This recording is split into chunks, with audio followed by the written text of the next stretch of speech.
বিশ্বনবী কাঁদতে কাঁদতে মাথা তুলবেন, বলবেন আল্লাহ, দুনিয়াতে সব নবীরা স্পেশাল দোয়া করেছে, আমি করি নাই।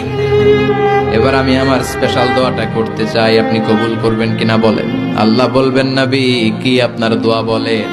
বিশ্বনবী বলবেন, আমার একটা উম্মত যার অন্তরের মধ্যে যাররা পরিমাণ ঈমান আছে, একবার আপনারে আল্লাহ বলে ডেকেছে, একবার আমি বিশ্বনবীর উপর দুরূদ পড়েছে, একবার শাহাদাতের বাণী আমার যে গুনাহগার উম্মত দুনিয়ার বুকে থেকে ঘোষণা দিয়েছে, ওই একটা উম্মত যদি জান্নাতে ঢুকতে না পারে, আপনি আমারে জান্নাতে ঢুকাতে পারবেন না। আল্লাহ বলবেন, সাল তুতা, সাল সাল তুতা, ওয়াশফা তুশাফা, শাফাত করেন নবী করেন, যার জন্য দোয়া করবেন আমি কবুল করে নেব।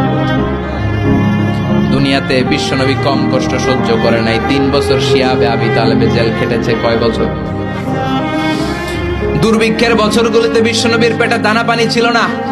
কলিজার টুকরা হাসান হুসাইন কই মাছের মতো ছটফট করেছে, জামিনে ক্ষুধার জ্বালায় বেহুশ হয়েছিল।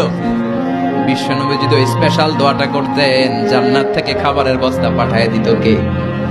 ওই দোয়া করছিলেন?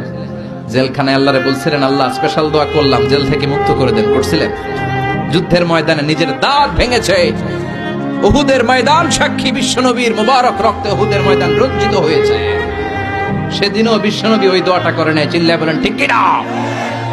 তায়েফের ময়দানে বিশ্বনবী কয়েকটা জায়গায়, 3 জায়গায় বেহুশ হলেন। বিশ্বনবীর মুবারক দেহ বেয়ে রক্ত ঝরলো। ওই কঠিন বিপদের দিনও বিশ্বনবী এই দোয়াটা করেছেন নাকি? কথা বলেন।